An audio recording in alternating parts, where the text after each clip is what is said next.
अंजली आज जेवायला काय बनवलं? आज मी बेसनचे पोळे अशी रेसिपी दाखवले ब्लॉग टाईप, म्हणजे ब्लॉग पण झालं आणि रेसिपी पण झाली.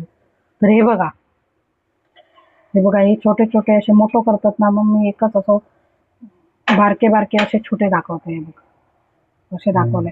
हे भाजतात पण बरे आणि हे मस्त, म्हणजे तेल पण चांगला लागतं व्यवस्थित, करपमत नाही. मोठं घालू गेला काय एकदम असं करपता ना, मोठं घातलं मग छोटे छोटे घातले काय बरे पडतात.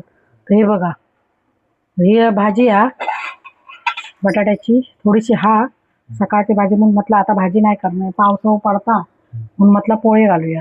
रेसिपी पण झाली आणि डाळ आहे, काय भात आणि चपाती आहेत. तर ह्याचं मी ब्लॉग बनवलंय, तेव्हा लवकरात लवकर मी ब्लॉग टाकतलंय.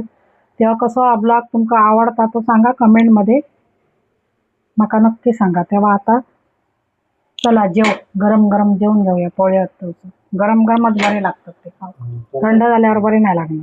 तर फटाफट